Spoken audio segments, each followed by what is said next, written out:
চ'ত মাহৰ নৱমী তিথি আছিল সেই দিনটোত, যিদিনা প্ৰভু শ্ৰীৰামচন্দ্ৰৰ জন্ম হোৱাৰ কথা। দৈৱবাণী আহি গৈছিল, অযোধ্যাত ৰজা দশৰথৰ ঘৰত পুত্ৰ সন্তানৰ জন্ম হ'ব। কৌশল্যাৰ গৰ্ভত থিতাপি লৈছিল প্ৰভু শ্ৰীৰামচন্দ্ৰই। ৰাজপুত্ৰৰ জন্ম হ'ব উখল মাখল অযোধ্যা। বাজি উঠিছিল আনন্দ লহৰ সেইদিনা।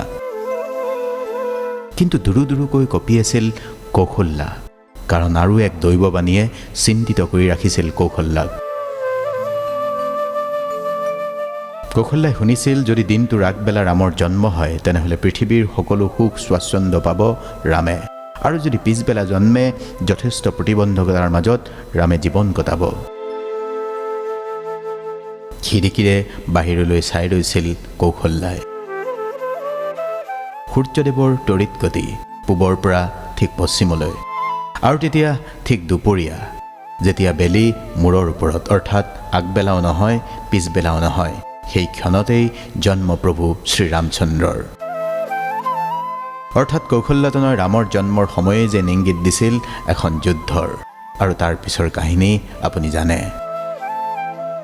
ভগৱান বিষ্ণুৰ অৱতাৰ ৰাম এজন সাধাৰণ মানুহৰ পৰা মৰ্যাদা পুৰুষোত্তম ৰাম হোৱালৈ যি যাত্ৰা, সেই যাত্ৰাই আমাক দিয়ে বহু শিক্ষা। ৰামৰ স্বাভিমান আৰু কৰ্তব্য পৰায়ণতাই শিকায় বহু কিবা কিবি।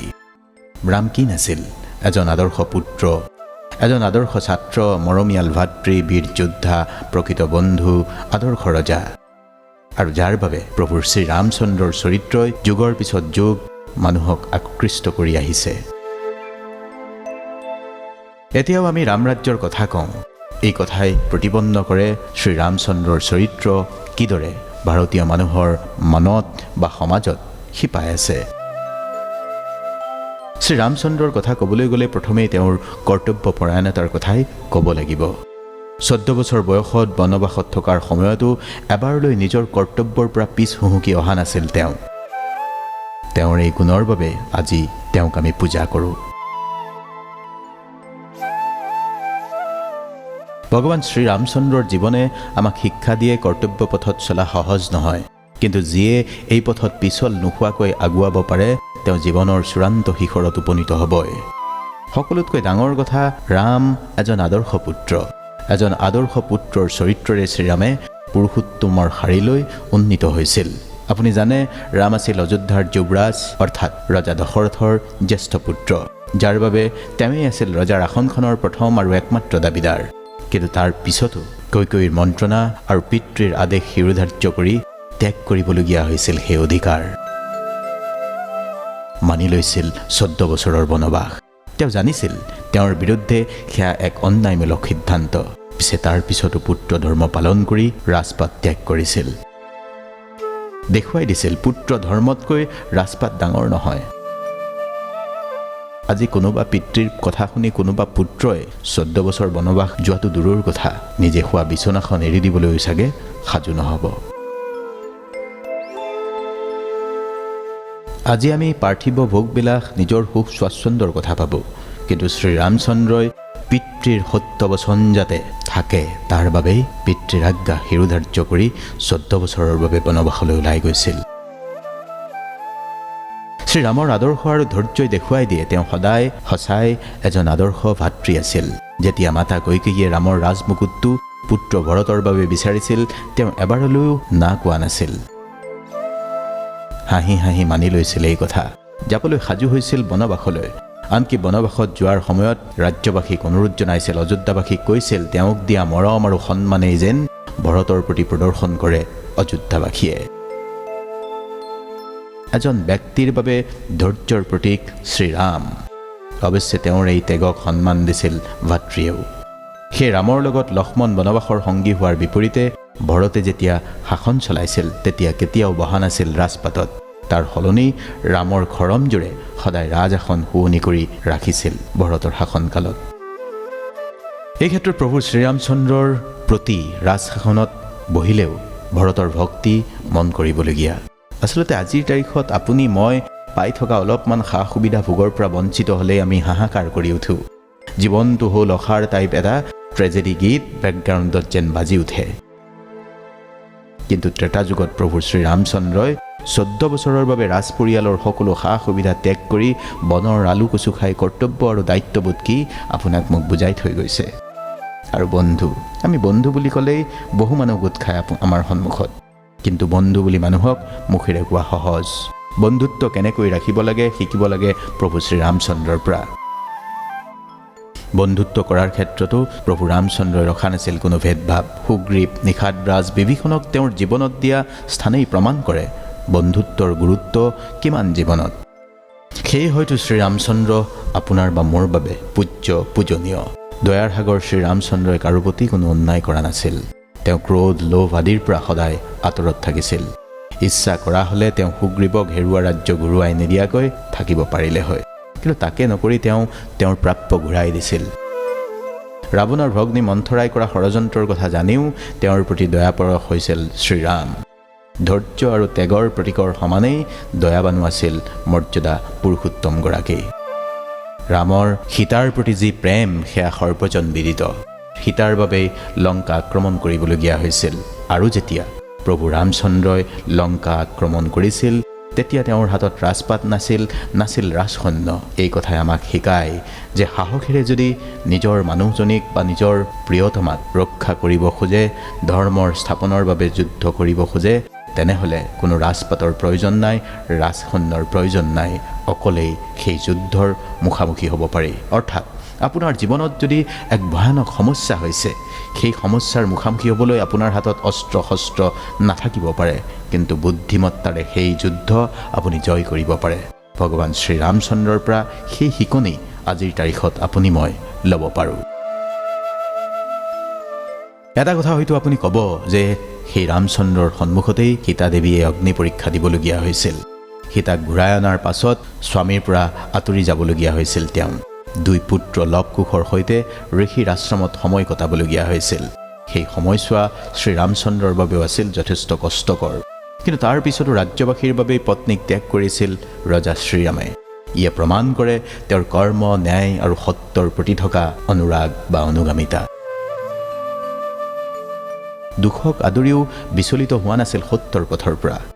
আপুনি মই আজি দুখত থাকোঁ, কিন্তু সত্য পথৰ পৰা বিচলিত হ'বলৈ যেন সুযোগ বিচাৰি ফুৰোঁ। আচলতে এইবোৰ কথাই আমি শিকিব লাগে প্ৰভু শ্ৰীৰামচন্দ্ৰৰ পৰা। ধৈৰ্যৰ প্ৰতীক শ্ৰীৰাম, 14 বছৰৰ বনবাসত শৃংখলাবিদ্ধ জীৱন, ক্ষমতাত উতিবাঢ়ি নোযোৱা ৰজা বাবেই ৰামৰাজ্যৰ কথা আজিও আপুনি মই কওঁ। তেওঁৰ এনে গুণৰ বাবেই আজি ভাৰতীয় সমাজত শ্ৰীৰামচন্দ্ৰৰ কৰ্মৰ উদ্ধৃতি দিয়া হয়। প্ৰভু শ্ৰীৰামচন্দ্ৰৰ ধৈৰ্য, বিনয় স্বভাৱ পৰশুৰামৰ লগত হোৱা ঘটনাটোৱে প্ৰমাণ কৰে। যেতিয়া সীতাৰ স্বয়ম্বৰত ৰামে হৰধনু ভাঙিছিল, পৰশুৰামে খঙত একো নাই হৈ গৰ্জন কৰি কৈছিল, কোনে মোৰ ভগৱানৰ ধনু ভাঙিলে? তেওঁ মোৰ সন্মুখলৈ আহক যদি সাহস আছে। তেতিয়া বিনয় ৰামে কৈছিল, মহাৰাজ তেওঁ এজন ভক্তই। পৰশুৰামে তেতিয়া খঙত কৈছিল, হৰধনু ভঙাজন কেতিয়াও ভক্ত হ'ব নোৱাৰে, তেওঁ শত্ৰু, আজি মই তেওঁৰ শিৰচ্ছেদ কৰিম। পৰশুৰামৰ এই কথাত লক্ষ্মণে ক্ৰোধত প্ৰত্যুত্তৰ দিব বিচাৰিছিল যদিও ৰামে তেওঁক বহি থাকিবলৈ ইংগিত দিয়ে আৰু নিজেই আঁঠুকাৰি তেওঁৱেই সেই অপৰাধী বুলি মূৰটো পাতি দিয়ে। ৰামৰ এই বিনয়তাত খং লোপ পাই যায় পৰশুৰামৰ। এজন মহান যোদ্ধা হোৱাৰ পাছতো পৰশুৰামক দিয়া উত্তৰেই ৰামৰ ধৈৰ্য আৰু বিনয়তাৰ কথা প্ৰমাণ কৰে। আচলতে আমাৰ মুখখনেৰে যুদ্ধ জিনিব পাৰি, যুদ্ধ লগাব পাৰি। সেই কথা প্ৰভু শ্ৰীৰাম আৰু পৰশুৰামৰ মাজত হোৱা কথা বতৰাই এক প্ৰমাণ, যাৰ পৰা আমি এক শিক্ষা ল'ব পাৰোঁ। আচলতে এই কথাই আৰু এক শিক্ষা দিয়ে, জটিল পৰিস্থিতি বুদ্ধি আৰু বিনয়েৰে নিয়ন্ত্ৰণ কৰিব পাৰি। শ্ৰীৰামচন্দ্ৰই তাকেই কৰিছিল। নিজৰ কৰ্তব্য আৰু ধৰ্মৰ কাৰণে ৰামে কেনেকৈ সকলো ত্যাগ কৰিছিল সেই কথা আৰু এটা সৰু কাহিনীৰে আপোনাক ক'ব খুজিছোঁ। বনবাসৰ নিৰ্দেশ লাভ কৰাৰ পিছত ৰামে পিতৃ দশৰথ আৰু কৈকেয়ীক সেৱা জনাই কোঠাৰ পৰা ওলাই আহি মাতৃ কৌশল্যাৰ ওচৰলৈ গৈছিল। সেই সময়ত মাতৃয়ে দুখীয়াক অন্ন আৰু বস্ত্ৰ দান কৰি আছিল। তেওঁ মাকক সকলো কথা কৈ তেওঁৰ পৰা বনবাসলৈ যাবলৈ আজ্ঞা বিচাৰিছিল। সেই সময়ত তাত উপস্থিত আছিল লক্ষ্মণো। ৰামৰ কথা শুনি লক্ষ্মণে ৰামৰ সেই সিদ্ধান্তৰ বিৰোধিতা কৰিছিল, কিন্তু এজন ক্ষত্ৰিয় হিচাপে সেই অন্যায়ৰ বিৰোধিতা কৰিবলৈ আহ্বান জনাইছিল। কিন্তু মৰ্যাদা পুৰুষোত্তম ৰামে নিজৰ সিদ্ধান্তত অটল হৈ থাকিল। তেওঁ লক্ষ্মণক কৈছিল, আজি যদি মই পিতৃৰ অবাধ্য হওঁ, ৰঘুকুলৰ মৰ্যাদা থাকিবনে? বিশ্ববাসীৰ আগত কি প্ৰতিপন্ন হ'ব? অকল পিতৃৰ সন্মান অটুট ৰাখিবলৈকে তেওঁ ত্যাগ কৰিছিল ৰাজপাট। আজি আমি পিতৃ মাতৃক বৃদ্ধাবাসত থ'বলৈ উদ্বাউল হৈ থাকোঁ, কিন্তু পিতৃৰ কথা বা পিতৃৰ আজ্ঞা পালন কৰি 14 বছৰ বনবাস, যি কথা ভুল বালি জানিও ভগৱান শ্ৰীকৃষ্ণই কৰিছিল, সেই শিক্ষা আমি আমাৰ জীৱনত ল'ব পাৰিমনে? এই কথাখিনি শুনাৰ পিছত আপুনি ক'ব পাৰিবনে, প্ৰভুৰ শ্ৰীৰামচন্দ্ৰই বনবাসলৈ যাবলৈ ওলোৱা সময়তকৈ আজি আপোনাৰ কষ্ট বেছি হৈছে? নিজে শোৱা বিচনাখন আজি আপুনি মই এদিন এৰিবলগীয়া হ'লে কষ্ট পাওঁ, টোপনি নাহে বেলেগৰ বিচনাত। আৰু প্ৰভু ৰামচন্দ্ৰই 14 বছৰ বনবাসত জংঘলত মহ দাহৰ মাজত জীৱন কটাইছিল। প্ৰভু শ্ৰীৰামচন্দ্ৰ কিয় ধৈৰ্য আৰু ত্যাগৰ প্ৰতীক, আজি চাগে আপুনি অলপ হ'লেও বুজি পাইছে। প্ৰভু শ্ৰীৰামচন্দ্ৰ সাহস আৰু বিশ্বাসৰ প্ৰতীক। লংকাধিপতি ৰাৱণৰ কবলৰ পৰা সীতা দেৱীক উদ্ধাৰ কৰিবলৈ যুদ্ধ কৰা সময়ত ৰামৰ লগত যে ৰাজশক্তি নাছিল, সৈন্যবল নাছিল, সেই কথা আপোনাক ইতিমধ্যেই ক'লোঁ। তথাপিও সাহস আৰু বুদ্ধিমত্তাৰে পত্নীক ৰক্ষা কৰি দেখুৱাই থৈ গৈছে। সাহস কিয় লাগে যিকোনো দুৰ্যোগত, আৰু বিশ্বাস। মাতা সীতাৰ প্ৰতি ৰামৰ থকা অগাধ বিশ্বাস কেনেকৈ উদ্ধৃত নকৰাকৈ থাকিব পাৰি? আচলতে কি জানে, ৰামায়ণে আমাক শিকায়, প্ৰভু শ্ৰীৰামচন্দ্ৰই আমাক শিকায় জীৱনত কি কৰা উচিত। মহাভাৰতে শিকায় জীৱনত কি কৰা অনুচিত। বেলেগ এটা ভিডিঅ'ত মহাভাৰতে কেনেকৈ কি কৰা অনুচিত শিকায়, সেই কথা আপোনাক ক'ম। আৰু শ্ৰীমদ ভগৱত গীতা, যিয়ে শিকায় জীৱন আমি কেনেকৈ যাপন কৰা উচিত। আজি অলপ ভাবক, নিজক বুজাওক, কিয় অনৰ্থক সমস্যাৰ ভাণ্ডাৰ বুলি ভাবি লৈছে আপোনাৰ জীৱনটোত। প্ৰভু শ্ৰীৰামচন্দ্ৰতকৈও আপুনি বাৰু অলপ বেছি কষ্ট পাইছেনে? নাই পোৱা নিশ্চয়। প্ৰভু শ্ৰীৰামচন্দ্ৰৰ দৰে ত্যাগ কৰিবলগীয়া আপুনি হৈছেনে? নাই হোৱা নিশ্চয়।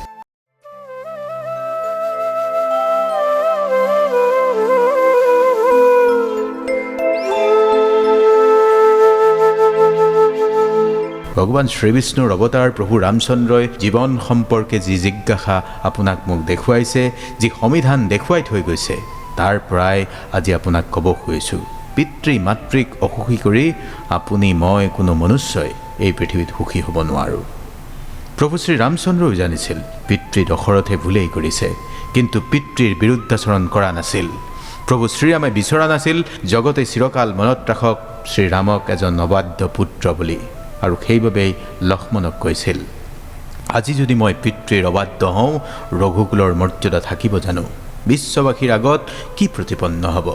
অকল পিতৃৰ সন্মান অটুট ৰাখিবলৈকে তেওঁ ত্যাগ কৰি দিছিল ৰাজপাট। পিতৃ মাতৃক দুখ দি অপমান কৰি পূজা পাতল কৰি সুখী হ'ব নোৱাৰি। মাতা কৈকেয়ীৰ মন্ত্ৰণাত 14 বছৰৰ বনবাস, তাৰ পিছতো কিন্তু মাতা কৈকেয়ীৰ প্ৰতি মাতৃধৰ্মই পালন কৰিছিল প্ৰভু শ্ৰীৰামে। প্ৰভু শ্ৰীৰামেই কৈ গৈছে, পাপীৰ পাপতেই বিনাশৰ বীজ লুকাই থাকে। যি ৰাৱণে ভাবিছিল যে তেওঁতকৈ ডাঙৰ শক্তি আৰু একো নাই, সেই ৰাৱণৰ বিনাশো সেই অহংকাৰতেই লুকাই আছিল। সেই ৰাৱণেই বৰদান বিচাৰোঁতে মানুহ আৰু কপিকুলৰ হাতত মৃত্যু নহ'ব বুলি বৰদান বিচৰা নাছিল। যি মানুহক তুচ্ছ তাচ্ছিল্য কৰি কীট পতংগ জ্ঞান কৰিছিল ৰাৱণে, সেই মানুহৰ ৰূপ লৈয়ে ৰাৱণৰ অহংকাৰ ভংগ কৰিছিল প্ৰভু শ্ৰীৰামে। গতিকে আজি আপুনি এই ধৰাত যিমান শক্তিশালী ভগৱান প্ৰদত্ত কোনো দৈৱগুণৰ অধিকাৰী হৈ আজি আপুনি কিবা এটা কৰিব পাৰিছে, অহংকাৰ নকৰিব। অহংকাৰ অহমিকা বোধে আপোনাকো এদিন বিনাশলৈ লৈ যাব। আচলতে কি জানে, যাৰ জ্ঞান কেৱল কিতাপৰ ভিত্তিত আৰু যি ধন থাকিও আনৰ কবলত থাকে, সেইজনে কেতিয়াও নিজৰ প্ৰয়োজনত ধন জ্ঞান ব্যৱহাৰ কৰিব নোৱাৰে। আৰু সেইদৰেই যদি কোনোবাই সঁচাকৈয়ে পৰমাত্মাক পাব বিচাৰে, তেওঁৰ লগত এখন পবিত্ৰ হৃদয় আৰু দয়ালু মন থকাটো খুবেই প্ৰয়োজন। দয়াশীল হওক, সন্মান আনৰ প্ৰতিও ৰাখক। যিদৰে বৰুণ দেৱতাৰ প্ৰতি সন্মান ৰাখিছিল প্ৰভু শ্ৰীৰামে, প্ৰভু শ্ৰীৰামৰ একনিষ্ঠ সেৱক হনুমানে। মূৰ্খৰ সন্মুখত দেখুওৱা বিনয় আৰু কুটিলজনৰ সৈতে কৰা সদ্ভাৱৰ চেষ্টা প্ৰায়ে ব্যৰ্থ হয়। যিদৰে মোহ মমতাত আবদ্ধ হৈ থকাজনক জ্ঞানৰ উপদেশ দিয়া আৰু যিদৰে চন পৰা মাটিত বীজ সিঁচাটো ব্যৰ্থতা হয়, সেইদৰেই অহংকাৰীৰ সন্মুখত প্ৰভু শ্ৰীৰামৰ বিনয় আৰু পূজা দেখুওৱাটোৰো কোনো মূল্য নাই। অহংকাৰী আছিল ৰাৱণ, আৰু ৰাৱণ আছিল অহংকাৰৰ এটা প্ৰতীক। আপুনিও জানে যুদ্ধৰ লক্ষ্য এটাই, শত্ৰুপক্ষ দুটা হ'ব পাৰে, কিন্তু দুয়ো পক্ষৰে লক্ষ্য এটাই, বিজয়।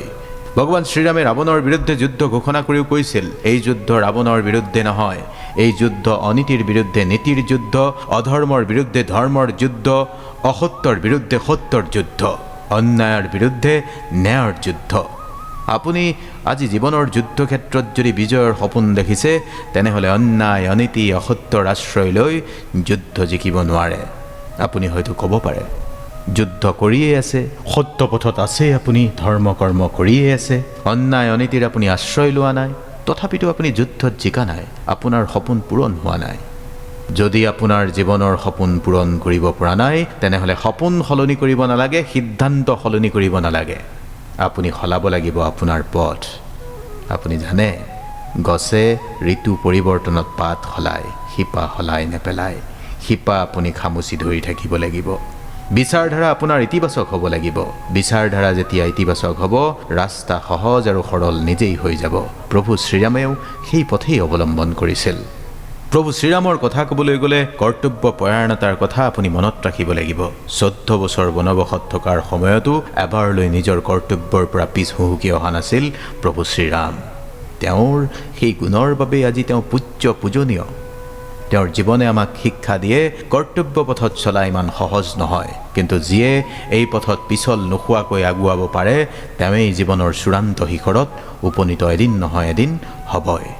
প্ৰভু শ্ৰীৰাম সাহস আৰু বিশ্বাসৰো প্ৰতীক। লংকাধিপতি ৰাৱণৰ কবলৰ পৰা মাতা সীতাক উদ্ধাৰ কৰিবলৈ গৈ যুদ্ধ কৰাৰ সময়ত প্ৰভু শ্ৰীৰামৰ ৰাজশক্তি সৈন্যবল একোৱেই নাছিল, তথাপিও সাহস আৰু বুদ্ধিমত্তাৰে মাতা সীতাক ৰক্ষা কৰি দেখুৱাই থৈ গৈছে। সাহস কিয় লাগে যিকোনো দুৰ্যোগত। আজি প্ৰভু শ্ৰীৰামৰ দৰে 14 বছৰৰ বনবাস আপোনাৰ জীৱনত নাই, তৎপ্ৰাচ আপুনি বনবাসত থকাতকৈও কষ্টত আছে বুলি ভাবে। আজি আপোনাৰ কষ্টই কষ্ট বুলি ভাবিছে, অথচ মৰ্যাদা পুৰুষোত্তম শ্ৰীৰামে জীৱনৰ বেছিভাগ সময় পৰীক্ষা দিবলগীয়া হৈছে, ধৈৰ্যৰ পৰীক্ষা, শক্তিৰ পৰীক্ষা, সহ্যগুণৰ পৰীক্ষা। সেই পৰীক্ষাত অৱতীৰ্ণ হ'বলৈ আপুনি সাহস গোটাব পৰা নাই। সাহস আপুনি কৰিব লাগিব। আচলতে কি জানে, নিজক বুজি পালেই পৃথিৱীক বুজিব পাৰি, সকলো সমস্যাৰ সমাধান কৰিব পাৰি। কাৰণ মানুহ নিজেই আচলতে এখন মহামূল্যৱান কিতাপ। আজি যদি আপুনি নিজৰ সপোন পূৰণ কৰিব পৰা নাই, ভুল কোনখিনিত? আপুনি আপোনাৰ সপোনটো আনক দেখি ঠিক কৰি পেলাইছিল নেকি? আজি যদি আপুনি সুখী হ'ব পৰা নাই, আনৰ লগত তুলনা কৰি আপুনি নিজকে সুখী কৰিব খুজিছে নেকি? আজি যদি আপুনি অলপমানো সন্তুষ্ট হ'ব পৰা নাই, আনৰ জীৱনৰ সৈতে তুলনা কৰি অসন্তুষ্টি আপোনাৰ জীৱনলৈ আমদানি আপুনি কৰিছে নেকি? মনত ৰাখিব, আজি যদি আপুনি নিজক বুজিবলৈ সক্ষম হৈছে আৰু নিজকে যদি আপুনি বুজাব পাৰিছে, তেনেহ'লে আপোনাতকৈ ভাগ্যৱান আৰু কোনো নাই। জীৱনৰ আধাৰণ আপুনি জয় কৰি পেলালে, যদি আপুনি নিজক বুজিব পাৰিলে, নিজক বুজাব পাৰিলে। অলপ ভাবক, আজি আকৌ কৈছোঁ, নিজক চিনক, নিজক বুজক, নিজক বুজাওক। বেলেগৰ কথা ভাবি বেলেগৰ জীৱনৰ সৈতে তুলনা কৰি সময় নষ্ট নকৰিব। প্ৰভু শ্ৰীৰামে আপোনাক পথ দেখুৱাব।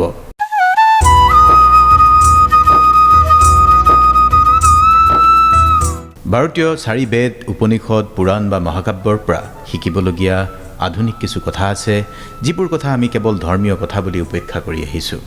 কাহিনীৰ মাধ্যমত আমাৰ মহাকাব্য দুখনেই যি শিক্ষা প্ৰদান কৰি আহিছে, সেই শিক্ষা আমাৰ পাঠ্যপুথিতো নাই। আজি ৰামায়ণৰ চৰিত্ৰসমূহৰ পৰা শিকিবলগীয়া 30টা এনে কথা আপোনাক ক'ম, যি 30টা কথা মনত ৰাখিলে আপোনাৰ জীৱন যাত্ৰা পথত আগুৱাই যোৱাটো সহজ হৈ পৰিব। নম্বৰ 1, কঠিন পৰিস্থিতিটো পাহৰি নাযাব নিজৰ কৰ্তব্য। আজি যদি আপোনাৰ পাহাৰসম দুখ যন্ত্ৰণা, তেন্তে এবাৰ প্ৰভু শ্ৰীৰামৰ মাতৃ কৌশল্যাৰ কথা ভাবক। কিমান কঠিন পৰিস্থিতিৰ মুখামুখি হৈছিল আই কৌশল্যাই। ৰাজৰাণী হৈও 2 সতিনী কৈকেয়ী আৰু উৰ্মিলাক পাইছিল, আৰু তাৰ মাজত ধুনীয়া হোৱা বাবেই স্বামী ৰজা দশৰথৰ পৰা বিশেষ গুৰুত্ব পাইছিল কৈকেয়ীয়ে। তাৰপিছত পুত্ৰৰ আগদিনা ৰাজ অভিষেকৰ খবৰ, পিছদিনা বনবাসৰ খবৰ। পুত্ৰৰ 14 বছৰ বনবাস, পুত্ৰ শ্ৰীৰামৰ বনবাসৰ পিছত ৰুগ্ন হৈ পৰা স্বামীৰ দৈনিক শুশ্ৰূষা, কিমান যাতনা ভোগী, কিমান কঠিন পৰিস্থিতিটো নিজৰ কৰ্তব্য কৰিবলৈ পাহৰা নাছিল কৌশল্যাই। আপুনিও কঠিন পৰিস্থিতিত পাহৰি নাযাব নিজৰ কৰ্তব্য, নিজৰ কৰ্ম, নিজৰ দায়িত্ব। নম্বৰ 2, ধৰ্মযুদ্ধত আত্মীয় স্বজনৰ ভুল দেখিও সংগী নহ'ব। ৰাৱণৰ ভাতৃ বিভীষণৰ পৰিচয় দিলে সকলোৱে ঘৰ শত্ৰু বিভীষণ বুলিয়ে উপমা দিয়ে, কিন্তু বিভীষণে কি কৰিছিল? পৰস্ত্ৰীক অপহৰণ কৰি অনা ভাতৃৰ সংগ দিবলৈ অসন্মত হৈছিল আৰু শ্ৰীৰামক সংগ দিছিল পত্নীক উদ্ধাৰ কৰাত। ইয়াত ধৰ্ম সংকটত ভোগাৰ কথা নাহে। ৰাৱণে পৰস্ত্ৰীক অপহৰণ কৰাটো পাপ আৰু এজন স্বামীয়ে পত্নীক উদ্ধাৰ কৰিবলৈ যাওঁতে অপহৰণকাৰী ভাতৃ হ'লেও সত্যৰ পক্ষ লোৱাটোৱেই শ্ৰেয়।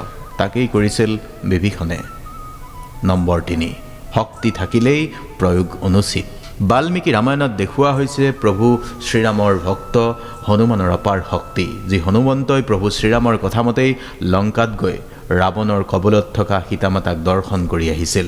হনুমান ইমানেই শক্তিধৰ আছিল যে পৰ্বত দাঙি অনাৰ শক্তি ৰাখিছিল, কিন্তু সেই হনুমন্তই বা হনুমানজীয়ে ইচ্ছা কৰা হ'লে আই সীতাকো ৰাৱণৰ কবলৰ পৰা উদ্ধাৰ কৰি কান্ধত তুলি আনিব পাৰিলেহেঁতেন। কিন্তু তাকে নকৰি প্ৰভু শ্ৰীৰামৰ আজ্ঞা পালন কৰিছিল হনুমানে। নম্বৰ 4, আনৰ কথা শুনিলেও সিদ্ধান্ত সদায় নিজৰ মতে ল'ব। কৈকেয়ীয়ে আৰম্ভণিৰে পৰা শ্ৰীৰামক ভালেই পাইছিল, কিন্তু দাসী মন্থৰাৰ বেয়া মন্ত্ৰণাৰ বাবেই পুত্ৰ স্নেহত আবদ্ধ হৈ প্ৰভু শ্ৰীৰামক বনবাসলৈ প্ৰেৰণ কৰিছিল। আচলতে কৈকেয়ীয়ে মন্থৰাৰ কথা শুনিলেও নিজৰ মতে সিদ্ধান্ত লোৱাটো উচিত আছিল।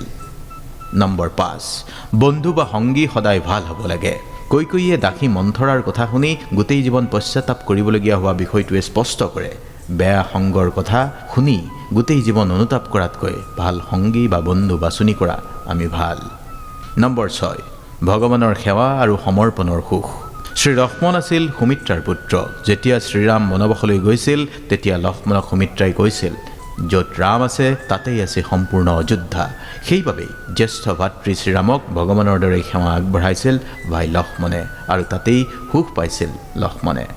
নম্বৰ 7, ভগৱানৰ শক্তিত বিশ্বাস। লংকাধিপতি ৰাৱণৰ বিৰুদ্ধে যুঁজত সেনাই ৰাম সেতু নিৰ্মাণ কৰি সাগৰ পাৰ হৈছিল। সেতুৰ প্ৰতিটো ইটাত ৰাম লিখি দিয়াৰ বাবে সাগৰত উপঙি উঠিছিল ইটাবোৰ। গতিকে বাস্তৱ জীৱনতো ভগৱানৰ নাম লৈ সংসাৰ সাগৰ আপুনি পাৰ হ'ব পাৰিব, যিদৰে ৰাম সেতু নিৰ্মাণ কৰি সাগৰ পাৰ হৈছিল শ্ৰীৰামৰ সৈন্যবল। নম্বৰ 8, দেশ সবাতোকৈ ঊৰ্ধত। শিকিব খুজিলে আপুনি কুম্ভকৰ্ণৰ পৰাও শিকিব পাৰিব। কুম্ভকৰ্ণৰ চৰিত্ৰ মানে খাই বৈ শুই নিশ্চিন্ত মনে শুই থকাটোৱে কুম্ভকৰ্ণৰ চৰিত্ৰ নহয়। কুম্ভকৰ্ণই টোপনিৰ পৰা সাৰ পায়ে সুধিছিল, ৰজা আৰু দেশ ঠিকে আছেনে? অৰ্থাৎ কুম্ভকৰ্ণই শুই উঠিয়ে দেশৰ মানুহৰ চিন্তা কৰিছিল, আৰু আমি শুই উঠিয়ে কেৱল নিজৰ কথা চিন্তা কৰোঁ। দেশ সবাতোকৈ ঊৰ্ধত, সেই শিক্ষা আপুনি ল'ব পাৰে কুম্ভকৰ্ণৰ পৰা। নম্বৰ 9, জীৱনসংগী এগৰাকীয়ে। বাল্মীকি ৰামায়ণত ৰজা দশৰথৰ এগৰাকীয়ে পত্নী থকা হ'লে ৰামায়ণৰ কাহিনীয়ে বেলেগ গতি ল'লেহেঁতেন, কিন্তু প্ৰভু শ্ৰীৰামে দেখুৱাই থৈ গৈছে পত্নী মনুষ্য জীৱনত এগৰাকীয়ে। সেই শিক্ষা আপুনি ল'ব পাৰে প্ৰভু শ্ৰীৰামৰ জীৱনৰ পৰা। নম্বৰ 10, হাৰি হাৰিও জীৱনত জিকিব পাৰি। লংকাধিপতি ৰাৱণে মাতা সীতাক অপহৰণ কৰাৰ সময়ত জটায়ু পক্ষীয়ে বাধা দিছিল। কেনেকৈ ৰাৱণে অপহৰণ কৰি নিছিল সেই বৰ্ণনা জটায়ু পক্ষীয়ে শ্ৰীৰামক শুনাইছিল, আৰু ৰাৱণে পাখি কাটি দিয়া বাবেই জটায়ু পক্ষীয়ে হাৰি হাৰিও ৰণ জয় কৰিছিল। প্ৰভু শ্ৰীৰামৰ বাবেই মুক্তি লাভ কৰিছিল জটায়ুৱে। জটায়ু হাৰি যোৱা নাছিল, বৰঞ্চ জটায়ু জিকিছিল সত্যৰ পক্ষত যুদ্ধ কৰি। নম্বৰ 11, লোভেই বিপত্তিৰ কাৰণ। মায়া মৃগ দেখি লোভ কৰাৰ কাৰণেই বিপত্তিৰ সন্মুখীন হৈছিল মাতা সীতা। আচলতে এই জগতখনেই চলনাময়ী। মায়া মৃগ হৈ চলনা কৰা লোক এই পৃথিৱীত বহুত পাব। সেই চলনাময়ী মায়াৰ পৰা আঁতৰত থাকি লোভ সম্বৰণ কৰিব পাৰিলে বিপদ কম, বিপত্তিৰ কাৰণ সেই চলনাময়ী মায়াই। কথাষাৰ মনত ৰাখিব। নম্বৰ 12, যিকোনো কথাত সীমাৰেখা অতিক্ৰম কৰা উচিত নহয়। বনবাসত থাকোঁতে মাতা সীতাক লক্ষ্মণে এডাল ৰেখা টানি সেই ৰেখা পাৰ নহ'বলৈ কৈছিল, যাক আমি লক্ষ্মণ ৰেখা বুলি কওঁ। কিন্তু বাৰে বাৰে কোৱাৰ পিছতো সেই লক্ষ্মণ ৰেখা অতিক্ৰম কৰি বিপদত পৰিছিল মাতা সীতা। আজিৰ তাৰিখতো আমাৰ সমাজ ব্যৱস্থাত প্ৰতিটো পৰিয়ালত মৰ্যাদাৰ এডাল ৰেখা আছে। সেই মৰ্যাদাৰ ৰেখাডাল সন্তান অথবা কোনো সদস্যই অতিক্ৰম কৰাটো উচিত নহয়। নম্বৰ 13, শত্ৰুৰ শক্তিৰ উমান নোলোৱাকৈ আক্ৰমণ কৰা উচিত নহয়। ভগ্নী সুপৰ্ণখাই মিছা কাহিনী সজাই ৰাৱণ আৰু মেঘনাথক উত্তেজিত কৰি তুলিছিল। তেতিয়া মন্দোদৰীয়ে মানে ৰাৱণৰ পত্নীয়ে কৈছিল, জুই, ৰোগ, সৰ্প আৰু শত্ৰুক কেতিয়াও সৰু বুলি ভাবিব নালাগে। স্ফুংলিংগৰ পৰাই খাণ্ডৱদাহ হ'ব পাৰে। ৰোগ অলপ থাকিলেও ৰোগে গোটেই শৰীৰত বাঁহ ল'ব পাৰে। সাপ সৰু হ'লেও দংশনত বিষ থাকিব পাৰে। শত্ৰু দুৰ্বল বুলি ভাবি জীৱিত অৱস্থাত এৰি দিলে পিছলৈ শক্তি গোটাই প্ৰতিশোধ ল'ব পাৰে। শিকিব খুজিলে আপুনি মন্দোদৰীৰ পৰাও শিকিব পাৰে। শিকিব খুজিলে আপুনি সুপৰ্ণখাৰ পৰাও শিকিব পাৰে। মিছা কাহিনী সজোৱাটো উচিত নহয়। নম্বৰ 14, ধৰ্মৰ পথত থাকি আৰ্জন কৰা শক্তি অধৰ্মত ব্যৱহাৰ হ'লে বিনাশ হ'বই। ৰাৱণৰ খুৰা মৰিচ, যিয়ে মায়া মৃগৰ ৰূপ লৈছিল। মৰিচে ৰাৱণক বুজাইছিল, আপুনি যিমান শক্তি পাইছে সকলো ধৰ্মৰ আৰু পুণ্যৰ বলত পাইছে, আৰু এই শক্তি যদি অধৰ্ম আৰু পাপৰ কাৰণে ব্যৱহাৰ কৰে তেন্তে এয়াই বিনাশৰ কাৰণ হৈ পৰিব। আজি চাওক, এই পৃথিৱীত ৰাৱণৰ দৰে চৰিত্ৰৰ মানুহ কিমান আছে, যিয়ে শক্তি বা ক্ষমতা পাই ধৰ্মৰ পথত থাকে, কিন্তু ক্ষমতা পোৱাৰ পিছতেই ধৰ্মৰ পথ এৰি অধৰ্মত লিপ্ত হৈ নিজেই নিজৰ বিনাশৰ কাৰণ হৈ পৰে। ভাবি যদি চাই, জীৱনত বহুত ডাঙৰ শিক্ষা আছে মহাকাব্য ৰামায়ণৰ প্ৰতিটো চৰিত্ৰত। মাৰিচৰ পৰাও শিকিবলগীয়া এই কথা মনত ৰাখিব পাৰে। নম্বৰ 15, পৰিয়ালত একতা নাথাকিলে সুখ শান্তি নাইকিয়া হয়। আজিৰ ভাৰতত এগৰাকী স্বামীৰ 3গৰাকী পত্নী নাই, কিন্তু আজিও যৌথ পৰিয়াল আছে। ত্ৰেতা যুগত ৰাজ সিংহাসনৰ বাবে সম্পৰ্কত ফাট মেলাৰ দৰে আজিও সম্পত্তিক লৈ পৰিয়ালত একতা ভাঙি যায়। কৈকেয়ীয়ে মন্থনাৰ মন্ত্ৰণাত শ্ৰীৰামক বনবাসলৈ পঠিওৱাৰ পিছতেই ৰজা দশৰথৰ পৰিয়ালটো থানবান হৈ পৰিছিল। ৰজা দশৰথ নিজেই নৰিয়াত পৰিছিল। কৈকেয়ী মন্থৰাৰ মনতো পাপবোধ, ৰজা ভৰতৰ মাতৃৰ প্ৰতি বিৰাগ ভাৱ। গতিকে ভাবক, সিংহাসনক লৈ এটা পৰিয়ালত কিমান বিপৰ্যয় আহি পৰিছিল। নম্বৰ 16, পিতৃ মাতৃৰ আজ্ঞা সকলো সময়তে পালন কৰাটো সন্তানৰ ধৰ্ম। অনুচিত বুলি জানিও প্ৰভু শ্ৰীৰামে ৰজা দশৰথৰ আজ্ঞা মানি বনবাসলৈ ৰাওনা হৈছিল। পিতৃয়ে যেতিয়া কিবা এটা কয় পুত্ৰক বা সন্তানক, তেতিয়া তাত আৰু কোনো কিয় কেনেকৈ প্ৰশ্ন সোধাৰ অৱকাশ নাথাকে। পিতৃৰ আজ্ঞা পালন নকৰা পুত্ৰৰ কালিমা ল'ব খোজা নাছিল প্ৰভু শ্ৰীৰামে, আৰু সেয়ে হাঁহি হাঁহি 14 বছৰৰ বনবাস। নম্বৰ 17, পৰিস্থিতি জটিল হ'লেও ধৈৰ্য আপুনি ৰাখিবই। প্ৰভু শ্ৰীৰামে বনবাসত থাকি কিমান জটিল পৰিস্থিতিৰ মুখামুখি হৈছিল। ৰাজ্য নাই, লগত সৈন্য সামন্ত নাই, পত্নীৰ অপহৰণ হৈছে, তথাপি জটিল পৰিস্থিতিত ধৈৰ্যৰ সৈতে মোকাবিলা কৰি ৰাজসৈন্য অবিহনে ৰাৱণক পৰাস্ত কৰি মাতা সীতাক উদ্ধাৰ কৰিছিল প্ৰভু শ্ৰীৰামে। নম্বৰ 18, নিজৰ গোপন ৰহস্যৰ কথা কাকো নক'ব। কেৱল বিভীষণেই জানিছিল ৰাৱণৰ মৃত্যু কেনেকৈ হ'ব। ৰাৱণৰ নাভিত আছিল মৃত্যু বিজয়ৰ ফৰ্মুলা। সেইকাৰণেই ৰাৱণক নাভিত আঘাত কৰিলেহে মৃত্যু হ'ব বুলি প্ৰভু শ্ৰীৰামে গম পাইছিল বিভীষণৰ পৰাই। বিভীষণক ৰাৱণে এই কথা নোকোৱা হ'লে চাগে ৰামায়ণৰ কাহিনী আৰু অলপ বেলেগ হ'লহেঁতেন। গতিকে নিজৰ কোনো গোপনীয়তা কাকো উদঙাই নিদিব, যিটোৱে আপোনাৰ বাবে সমস্যা হৈ পৰিব পাৰে। নম্বৰ 19, নিজৰ সতীৰ্থ, সহযোগী বা টীমৰ ওপৰত ভৰসা ৰাখিব। সকলো কাম এই পৃথিৱীত অকলে কৰিব নোৱাৰি। প্ৰভু শ্ৰীৰাম অপাৰ শক্তিধৰ হোৱাৰ পিছতো লগত সৈন্য ৰূপত আছিল বান্দৰ সেনা, যি সেনাৰ ওপৰত অগাধ বিশ্বাস আছিল প্ৰভু শ্ৰীৰামৰ। আনকি ৰাৱণে কৌতুক কৰি হনুমানক সুধিছিল, চোৱা তোমাৰ শ্ৰীৰামৰ সেনাত কোন কোন আছে? বানৰৰ জাক।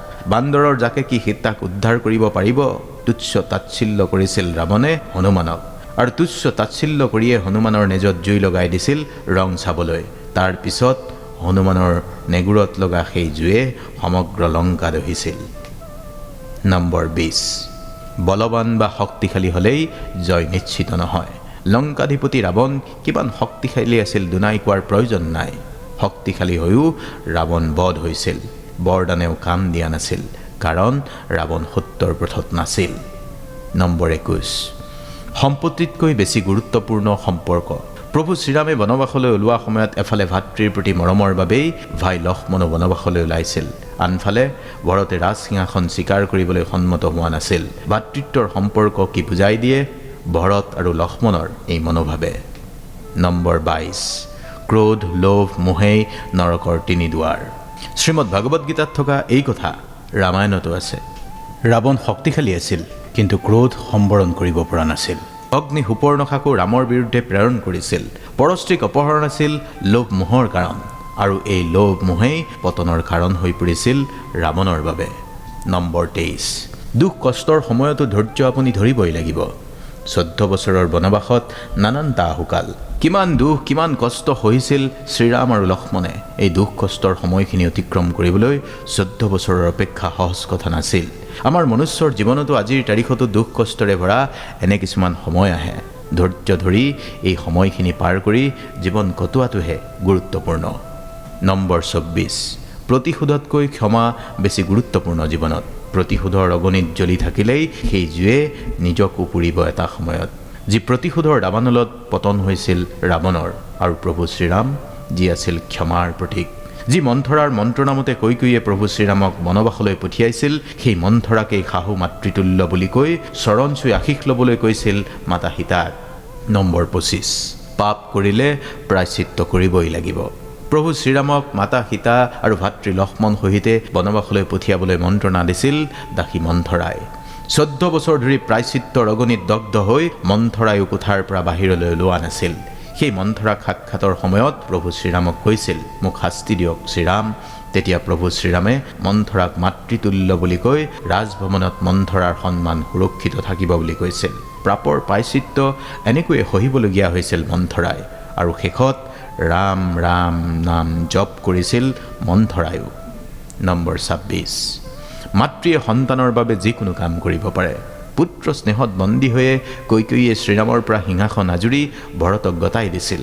তথাপি প্ৰভু শ্ৰীৰামে ক্ষমা কৰি দিছিল মাতা কৈকেয়ীক। বনবাসৰ পৰা উভতি অহাৰ পিছত মাতৃৰ বিৰুদ্ধে বিদ্বেষ পুহি ৰখা ভৰতক শ্ৰীৰামে বুজাইছিল, মাতৃয়ে সন্তানৰ ভালৰ বাবে যিকোনো কামেই কৰিব পাৰে। নম্বৰ 27, ত্যাগতকৈ ডাঙৰ আৰু একো নাই। প্ৰভু শ্ৰীৰামৰ বনবাস যাত্ৰাৰ মাত্ৰ কিছুদিন পূৰ্বেই বিবাহপাশত আবদ্ধ হৈছিল লক্ষ্মণ। শ্ৰীৰামৰ সৈতে বনবাসলৈ ওলোৱা লক্ষ্মণে নৱবিবাহিতা পত্নী উৰ্মিলাকো এৰি থৈ গৈছিল অযোধ্যাত। পত্নী উৰ্মিলায়ো বনবাসলৈ যাবলৈ সাজু হওঁতে লক্ষ্মণে উৰ্মিলাক কৈছিল, অযোধ্যাৰ মাতৃসকলৰ বাবে প্ৰয়োজন আছে উৰ্মিলাৰ। প্ৰভু শ্ৰীৰামৰ সেৱাৰ বাবেই সেই ত্যাগ ভাতৃ লক্ষ্মণ আৰু ভাতৃবধূ উৰ্মিলায়ো কৰি দেখুৱাইছিল। নম্বৰ 28, বিবাহৰ পিছত স্বামীগৃহই নাৰীৰ ঘৰ। বাল্মীকি ৰামায়ণৰ মতে উৰ্মিলা আছিল সীতাৰ ভগ্নী, মিথিলাৰ ৰজা জনক নন্দিনী। সুমিত্ৰা পুত্ৰ লক্ষ্মণৰ সৈতে বিবাহপাশত আবদ্ধ হোৱা উৰ্মিলাক লক্ষ্মণৰ বনবাসৰ পিছত অযোধ্যালৈ আহি উৰ্মিলাক মিথিলাৰ মাতৃগৃহলৈ লৈ যাব খুজিছিল ৰজা জনকে। তেতিয়া উৰ্মিলাই পিতৃৰ প্ৰস্তাৱ প্ৰত্যাখ্যান কৰি কৈছিল যে বিয়াৰ পিছত স্বামীৰ অনুৰোধ ৰক্ষা কৰাটো পত্নীৰ ধৰ্ম, আৰু স্বামীৰ পৰিয়ালৰ দুখৰ সময়ত সংগ দিয়াটোৱেই পত্নীৰ কৰ্ম আৰু কৰ্তব্য। পত্নী ধৰ্ম কি সেয়া শিকিব পাৰি উৰ্মিলাৰ এই কথাৰ পৰা। নম্বৰ 29, অসত্যৰ পথ সহজ হ'লেও সত্যৰ পথেই শ্ৰেয়। প্ৰভু শ্ৰীৰামে বালি আৰু সুগ্ৰীৱ দুই ভাতৃৰ মাজত সুগ্ৰীৱৰ সৈতে বন্ধুত্ব পাতিছিল। বালি আছিল অধিক শক্তিশালী, যিয়ে ৰাৱণকো পৰাস্ত কৰি কাষলতিৰ চেপত লৈ চুচুৰাই নিছিল। সেই বালিৰ সংগ লোৱা নাছিল প্ৰভু শ্ৰীৰামে। সুগ্ৰীৱে ৰাজ্য হেৰুৱাই প্ৰভু শ্ৰীৰামক সাক্ষাৎ পোৱাৰ পিছত সকলো ঘূৰাই দিয়াৰ প্ৰতিশ্ৰুতি দিছিল শ্ৰীৰামে। কিন্তু যুদ্ধত প্ৰতিপক্ষৰ আধা শক্তিও কাঢ়ি নিয়াৰ ক্ষমতা থকা বালিক বধ কৰাৰ সময়ত প্ৰভু শ্ৰীৰামক বালিয়ে প্ৰশ্ন কৰিছিল, হে গোসাঁই, ধৰ্ম ৰক্ষাৰ বাবে আপুনি অৱতাৰ লৈছে, অথচ আপুনি বেধৰ দৰে পিছফালৰ পৰা মোক শৰবিদ্ধ কৰিছে। হে নাথ, মোৰ অপৰাধ কি? তেতিয়া প্ৰভু শ্ৰীৰামে বালিক কৈছিল, হে মূৰ্খ শুনা, কনিষ্ঠ ভাতৃৰ কন্যা, ভগ্নী, পুত্ৰৰ ভাৰ্যা আৰু কন্যা, এই চাৰিও একেই কন্যা সমান। যিয়ে এই চাৰিওকে বেয়া দৃষ্টিৰে চাব তাক হত্যা কৰাটো মুঠেই পাপ নহয়। বালিয়ে সুগ্ৰীৱক পৰাস্ত কৰি সৰু ভাই সুগ্ৰীৱৰ পত্নীকো নিজৰ কৰি লৈছিল, যাৰ ফলত পতন হ'ল মহাশক্তিধৰ বালিৰ। নম্বৰ 30, দুখ কষ্ট সংকট সকলোৰে জীৱনত আছে। প্ৰভু শ্ৰীৰামেই সেই দুৰ্যোগ, দুখ কষ্ট আৰু সংকটৰ মুখামুখি হৈছে। আপুনি মইতো এই পৃথিৱীৰ সাধাৰণ মনুষ্য, আমিনো কি কৰিব পাৰোঁ? আজি আপোনাৰ সন্মুখতো এটাই পথ। আপুনি প্ৰভু শ্ৰীৰামৰ দৰে কঠিন পৰিস্থিতিৰ মুখামুখি হ'ব পাৰে, অথবা যি হৈছে হওক বুলি বহি থাকিব পাৰে। আপোনাৰ জীৱনত থকা দুখ কষ্টবোৰ আঁতৰাবলৈ যুদ্ধ যে কৰাৰ প্ৰয়োজন, সেই শিক্ষা প্ৰভু শ্ৰীৰামৰ জীৱনৰ পৰাই ল'ব পাৰে। ধৈৰ্য ধৰক, ভাল দিন আহিব। এতিয়া যুদ্ধ চলিছে আপোনাৰো। আৰু কথাখিনি যদি শেষলৈকে শুনিলে কমেণ্টত লিখিব, জয় শ্ৰীৰাম।